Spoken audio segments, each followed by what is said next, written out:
Revelation 2, verse 8 to 11. And unto the angel of the church in Smyrna write, these things saith the first and the last, which was dead and is alive.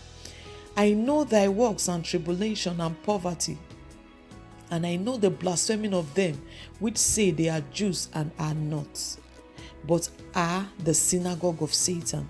Fear none of these things which thou shalt suffer. Behold, the devil shall cast some of you into prison, that ye may be tried, and ye shall have tribulation 10 days. Be thou faithful unto death, and I will give thee a crown of life. He that hath an ear, let him hear what the Spirit saith unto the church. He that overcometh shall not be hurt of the second death. In verse 9, he said, I know your works. That means every church on earth today should take note that God knows our works. You may think that he doesn't know your work or that he's not concerned about your work. That is not true. God is concerned about our works. As an individual, as saints, and as a corporate body of saints. He knows our works. To the church of Smyrna, Jesus said, I know your work and your tribulation and poverty, but you are rich. And I know the blasphemy of them that say they are Jews and are not, but at the synagogue of Satan. In verse 9, Jesus talked about knowing the works of the church of Smyrna. It was their works of love towards kingdom advancement. But something great here is that he also knows their tribulation. The word tribulation was taken from a practice of how they were punished once they do not compromise their faith in Christ. Once they stand against the worship of the gods of the Roman Empire and do not follow the culture of the Roman Empire. Jesus said, I know your tribulation because you have stood for Christ. And he also talked about their outward lack, their poverty.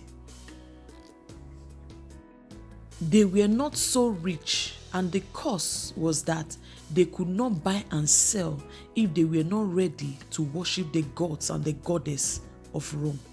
So they were in poverty outwardly, physically, yet the scripture said they were rich, even though they were without material things. They were rich implies that Christ was their inner man satisfaction. When Christ is your inner satisfaction, physical lack of things can never cause you to compromise your faith.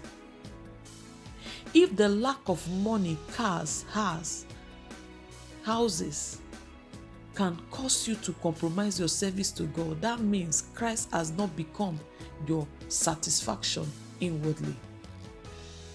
It means you are spiritually poor. And until truly Christ is your inner satisfaction, physical things will keep being a problem to you. And you think that God doesn't love you enough because you don't have physical things sufficiently enough. We have a lot of Christians who think this way, and they feel like God has abandoned them. That they have been praying for a long time and God has not given them the car that they want. God has not yet answered their prayer. That means God doesn't love them enough. The church of Smyrna never taught like this. Their service to God was not based on material goods. Just like Job, Satan said, if you take everything, he will curse you. He will reject you.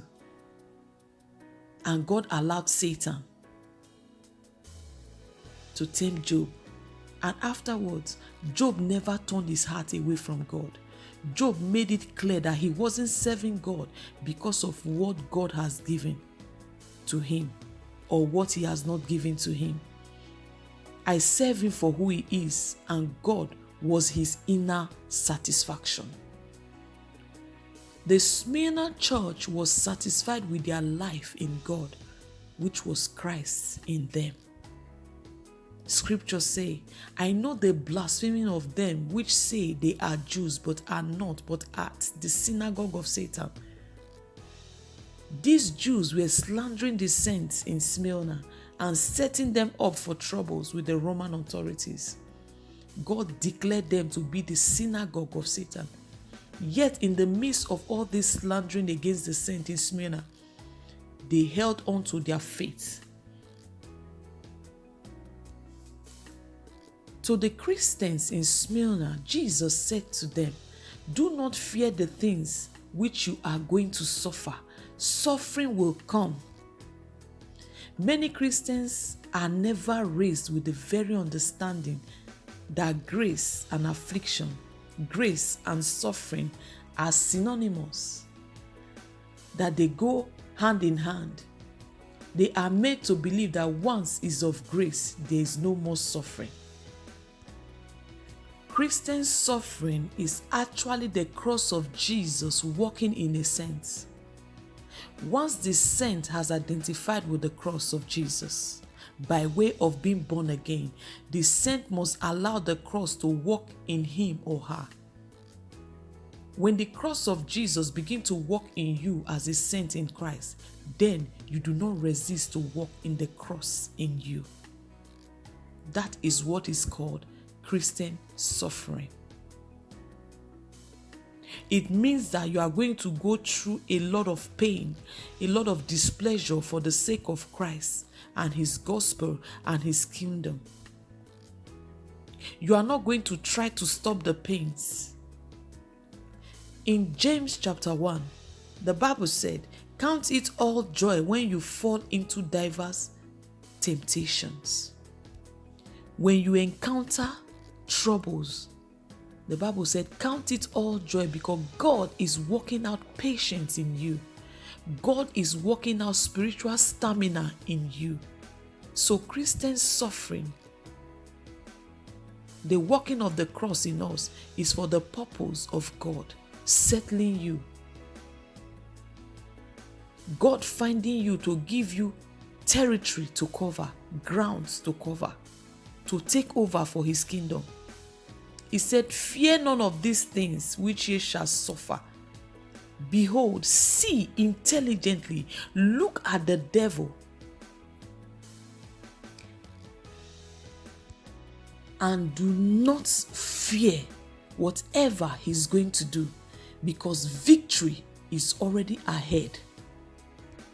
To the church in Smyrna, the Bible also said they will be cast into prison and they will be tried. And he said that they should be faithful unto death, and that he will give them the crown of life. In other words, in following Jesus, you must share in the suffering of Jesus Christ. In Philippians 3:10, the Bible said, that I may know him and the power of his resurrection and the fellowship of his suffering, being made conformable unto his death. The church in our day isn't raised to see these parts of the suffering in Philippians 3:10. So, there is a place for Christian suffering.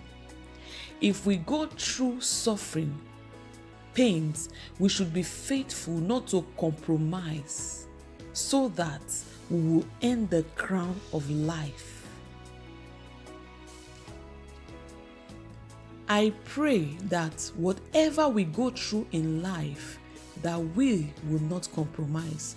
We will stay faithful till the end.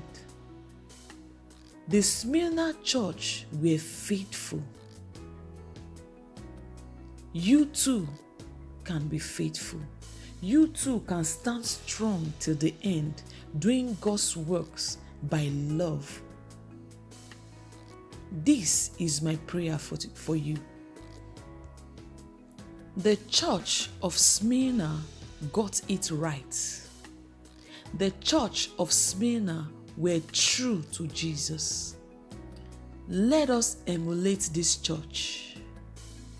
You can be a Smyrna saint today. God bless you.